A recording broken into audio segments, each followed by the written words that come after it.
Assalamualaikum warahmatullahi wabarakatuh. Halo semuanya, perkenalkan kami dari kelompok 6 mata kuliah Bahasa Indonesia yang beranggotakan Anggi Mahardila, Anissa Fitria Rosmawati, Nur Komariah, dan saya sendiri Hilda Tira Puspita, Prodi Keperawatan dari Universitas Pendidikan Indonesia Sumedang. Langsung saja penjelasan mengenai tata kalimat yang akan dibahas oleh saya sendiri. Tata dalam Kamus Besar Bahasa Indonesia adalah kaidah, aturan, dan susunan. Sedangkan kalimat adalah satuan bahasa berupa kata atau rangkaian kata yang dapat berdiri sendiri dan menyatakan makna yang lengkap. Kalimat adalah satuan bahasa terkecil yang mengungkapkan pikiran yang utuh, baik dengan cara lisan maupun tulisan. Dalam wujud lisan, kalimat diucapkan dengan suara naik turun, keras lembut, disela jeda, dan diakhiri dengan intonasi akhir. Sedangkan dalam wujud tulisan berhuruf Latin, kalimat dimulai dengan huruf kapital dan diakhiri dengan tanda titik untuk menyatakan kalimat berita atau yang bersifat informatif. Tanda tanya untuk menyatakan pernyataan dan tanda seru untuk menyatakan kalimat perintah. Sekurang-kurangnya kalimat dalam ragam resmi, baik lisan maupun tertulis, harus memiliki sebuah subjek dan sebuah predikat. Kalau tidak memiliki kedua unsur tersebut, pernyataan itu bukanlah kalimat, melainkan hanya sebuah frasa. Tata kalimat adalah kaidah penyusunan kata sehingga menjadi kalimat yang baik dan benar, dan mempunyai arti sekaligus memenuhi persyaratan kebaikan dan kebenaran. Unsur-unsur tata kalimat. Dalam menuliskan kalimat dalam bahasa Indonesia yang baik dan benar, maka kita harus mengetahui unsur-unsur yang biasanya dipakai dalam sebuah kalimat. Dalam bahasa Indonesia digunakan aturan SPO atau SPOK, yaitu subjek, predikat, objek, keterangan. Berikut beberapa unsur kalimat. Subjek. Subjek adalah unsur pokok yang terdapat pada sebuah kalimat di samping unsur predikat. Dengan mengetahui ciri-ciri subjek secara lebih terperinci, kalimat yang dihasilkan dapat terpelihara strukturnya. Ciri-ciri subjek sebagai berikut. 1.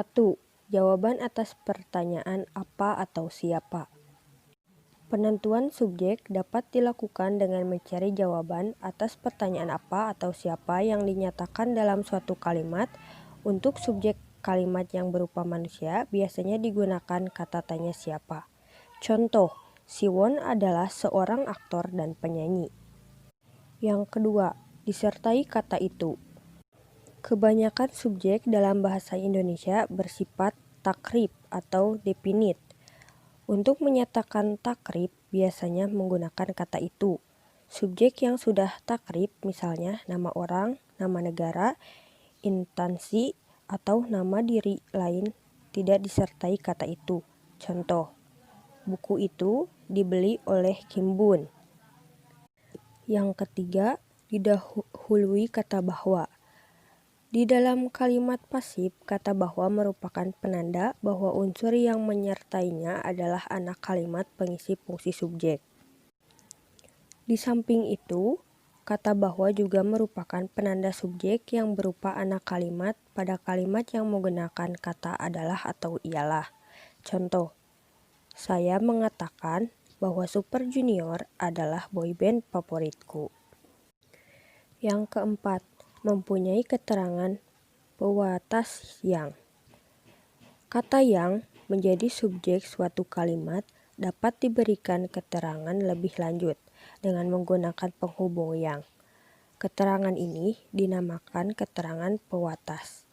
Contoh, mahasiswa yang ingin lulus harus mengikuti ujian.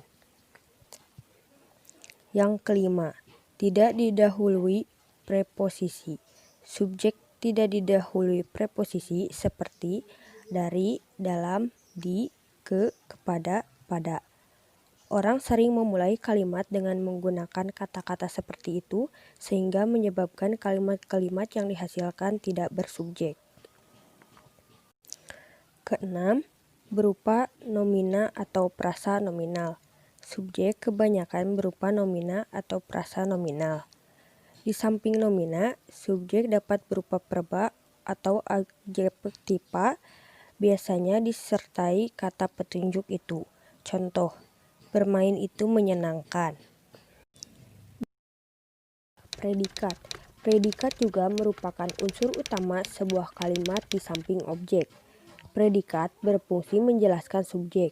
Ciri-ciri predikat sebagai berikut. 1.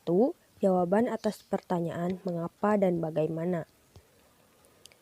Dilihat dari segi makna, bagian kalimat yang memberikan informasi atas pertanyaan mengapa atau bagaimana adalah predikat kalimat. Pertanyaan sebagai apa atau jadi apa dapat digunakan untuk menentukan predikat yang berupa nomina, penggolong, atau identifikasi. Kata tanya berapa dapat digunakan untuk menentukan predikat yang berupa numeralia atau kata bilangan atau prasa numeralia. Contoh, gadis itu cantik. Harga buku itu Rp10.000. Yang kedua, kata adalah atau ialah. Predikat kalimat dapat berupa kata adalah atau ialah. Predikat itu terutama digunakan jika subjek kalimat berupa unsur yang panjang sehingga batas antara subjek dan pelengkap tidak jelas. Contoh, Justin Bieber adalah penyanyi favoritku. Yang ketiga, dapat diingkarkan. Predikat dalam bahasa Indonesia mempunyai bentuk pengingkaran yang diwujudkan oleh kata tidak. Bentuk pengingkaran tidak ini digunakan untuk predikat yang berupa verba atau adjektiva. Di samping tidak sebagai penanda predikat, kata bukan juga merupakan penanda predikat yang berupa nomina atau predikat kata merupakan. Contoh, kamu tidak hadir dalam rapat kemarin. Yang keempat, dapat disertai kata-kata aspek atau modalitas. Predikat kalimat yang berupa verba atau adjektiva dapat disertai kata-kata aspek seperti telah, sudah, sedang, belum, dan akan. Kata-kata ini terletak di depan verba atau adjektiva. Kalimat yang subjeknya berupa nomina bernyawa dapat juga disertai modalitas. Kata-kata yang menyatakan sikap pembicara atau subjek seperti ingin, hendak, dan mau. Contoh, Obama akan datang ke Indonesia. Yang kelima, unsur pengisi predikat. Predikat suatu kalimat dapat berupa A. Kata. Misalnya verba, adjektiva, atau nomina. B. Prasa. Misalnya prasa verba, prasa adjektiva, prasa nominal, prasa numerial, atau bilangan. Objek. Objek yaitu keterangan predikat yang memiliki hubungan erat dengan predikat. Unsur kalimat ini bersifat wajib dalam susunan kalimat aktif transitif, yaitu kalimat yang sedikitnya mempunyai 3 unsur utama, subjek, predikat, dan objek. Predikat yang berupa verba intransitif atau kebanyakan berawalan ber atau ter memerlukan objek kebanyakan berawalan me. Ciri-ciri objek sebagai berikut. 1. Langsung di belakang predikat. Objek hanya memiliki tempat di belakang predikat, tidak pernah mendahului predikat. Contoh, Sinta memberikan Jojo komputer baru. Yang kedua, dapat menjadi subjek kalimat pasif. Objek yang hanya terdapat dalam kalimat aktif dapat menjadi subjek dalam kalimat pasif. Perubahan dari aktif ke pasif ditandai dengan perubahan unsur objek dalam kalimat aktif menjadi subjek dalam kalimat pasif yang disertai dengan perubahan bentuk verba predikatnya. Contoh, keju itu dimakan tikus. Yang ketiga, tidak didahului preposisi. Objek yang selalu menempati posisi di belakang predikat tidak didahului preposisi dengan kalimat lain. Di antaranya, predikat dan objek tidak dapat disisipkan preposisi. Contoh, dia mengirim saya bunga mawar. Yang keempat, didahului kata bahwa. Anak kalimat pengganti nomina ditandai oleh kata bahwa, dan anak kalimat ini tidak menjadi unsur objek dalam kalimat transitif. 4. Pelengkap. Pelengkap merupakan unsur kalimat yang dapat bersifat wajib ada karena melengkapi makna verba predikat kalimat. Pelengkapan dan objek memiliki kesamaan. 5. Keterangan. Unsur kalimat yang didahului posisi disebut keterangan. Keterangan merupakan unsur kalimat yang memberikan informasi lebih lanjut tentang sesuatu yang dinyatakan dalam kalimat. Misalnya, memberikan informasi tentang tempat, waktu, cara, sebab, dan tujuan. Keterangan ini dapat berupa kata, frasa, atau anak kalimat. Keterangan yang berupa frasa ditandai oleh proposisi seperti di, ke, dari, dalam, pada, kepada, terhadap, tentang, oleh, dan untuk. Keterangan yang berupa anak kalimat ditandai dengan kata penghubung seperti ketika, karena, meskipun, supaya, jika, dan sehingga. Jenis-jenis tata kalimat. 1. Kalimat dasar. Kalimat dasar adalah kalimat yang menjadi dasar untuk membangun kalimat luas. 2. Kalimat inti. Kalimat inti hanya terdiri atas dua perkataan dan kedua-duanya merupakan pendukung fungsi subjek dan predikat. 3. Kalimat luas. Kalimat luas merupakan hasil perluasan kalimat atau perluasan kalimat dasar. 4. Kalimat minor. Kalimat minor adalah kalimat yang hanya terdiri atas satu unsur inti kalimat, yaitu unsur kalimat, unsur subjek atau predikat saja, atau malahan tidak terdiri atas klausa. 5. Kalimat mayor. Kalimat yang sekurang-kurangnya minimal terdiri atas unsur inti kalimat, yaitu unsur objek dan unsur predikat. Yang keenam adalah kalimat tunggal. Kalimat tunggal adalah kalimat yang terdiri atas satu klausa, misalnya, dia akan pergi. 7. Kalimat verbal dan kalimat nominal. Kalimat verbal adalah kalimat yang predikatnya terdiri atas verba atau frasa verbal. Kalimat nominal adalah kalimat yang predikatnya terdiri atas bukan verba atau frasa verbal. 8. Kalimat traktansitif dan kalimat transitif. Kalimat traktansitif adalah kalimat yang predikatnya terdiri atas verba transitif, yaitu verba yang tidak berobjek. Contoh, Bu Camat sedang berbelanja. Kalimat transitif adalah kalimat yang berpredikat verba transitif, yaitu verba yang berobjek. Kalimat transitif dapat dibedakan menjadi dua macam, yaitu eka transitif dan kalimat duit transitif. 9. Kalimat aktif dan kalimat pasif. Kalimat aktif adalah kalimat yang subjeknya berperan sebagai pelaku. Contoh, saya membeli laptop 3 tahun yang lalu. Kalimat pasif adalah kalimat yang subjeknya berperan sebagai sasaran. Contoh, laptop dibeli saya 3 tahun yang lalu. 10. Kalimat lengkap dan kalimat tak lengkap. Kalimat lengkap adalah kalimat yang unsur subjek dan predikatnya ada. Contoh, bahasa Indonesia mengenal kata dan kalimat. Kalimat tak lengkap adalah kalimat yang unsur subjek dan predikatnya tidak ada. Contoh, besar pasak daripada tiang. 11. Kalimat biasa dan kalimat infeksi. Kalimat biasa adalah kalimat yang fungsi subjek dan predikatnya berurutan biasa, yaitu subjeknya mendahului predikat. Contoh, Suti mengerjakan tugas di rumah. Kalimat infeksi adalah kalimat yang fungsi subjek dan predikatnya berurutan terbalik, yaitu predikatnya mendahului subjek.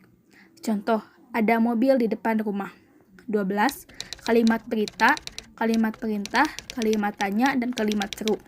Kalimat berita adalah kalimat yang isinya menyatakan berita. Contoh, Hengki sedang bermain dengan anak-anaknya. Kalimat perintah adalah kalimat yang isinya bermaksud memberikan perintah. Contoh, cepat. Kalimat tanya adalah kalimat yang isinya bermaksud menanyakan sesuatu. Contoh, apakah dosen sudah mulai mengajar? Kalimat seru adalah kalimat yang mengungkapkan rasa hati seperti kagum, heran, senang, dan sedih. Contoh, alangkah indahnya pelangi itu. 13. Kalimat majemuk. Kalimat majemuk dibagi menjadi beberapa macam, yaitu kalimat majemuk setara. Kalimat majemuk setara adalah kalimat yang terdiri atas beberapa kalimat yang setara atau sederajat kedudukannya. Kalimat majemuk setara adalah penggabungan dari dua kalimat atau lebih dengan menggunakan tata hubung, yang terdiri dari kalimat majemuk setara sejalan, kalimat majemuk setara berlawanan, dan kalimat majemuk setara yang menyatakan sebab akibat. Yang kedua, kalimat majemuk bertingkat. Kalimat majemuk bertingkat adalah kalimat yang terjadi dari beberapa kalimat tunggal yang kedudukannya tidak setara atau sederajat, yang mempunyai jenis-jenisnya, yaitu kalimat majemuk hubungan waktu, kalimat majemuk hubungan syarat, kalimat majemuk hubungan tujuan, kalimat majemuk konsensif, kalimat majemuk hubungan penyebaban, kalimat majemuk hubungan perbandingan, kalimat majemuk hubungan akibat, kalimat majemuk hubungan cara, kalimat majemuk hubungan sangkalan, kalimat majemuk hubungan kenyataan, kalimat majemuk hubungan, kalimat majemuk hubungan pelaksanaan, dan kalimat majemuk hubungan atributif. Yang ketiga, kalimat majemuk campuran. Kalimat majemuk campuran adalah kalimat yang merupakan hubungan antara majemuk setara dan majemuk bertingkat. Contoh, pekerjaan itu sudah selesai ketika ayah datang dari kantor dan ibu sudah menidurkan adikku. 14. Kalimat kompleks. Kalimat kompleks merupakan hasil perluasan kalimat tunggal yang memunculkan pola kalimat baru. Contoh, Ivan tidak masuk sekolah hari ini karena neneknya meninggal tadi pagi. Jadi, kesimpulan mengenai materi tersebut, tata kalimat adalah kaidah penyusunan kata sehingga menjadi kalimat yang baik dan benar, dan mempunyai arti sekaligus memenuhi persyaratan kebaikan dan kebenaran dengan ciri-ciri terdapat subjek, predikat, objek, dan keterangan. Sekian pembahasan yang dapat kami sampaikan mengenai tata kalimat bahasa Indonesia. Semoga bermanfaat dan sampai ketemu di materi lainnya. Wassalamualaikum warahmatullahi wabarakatuh.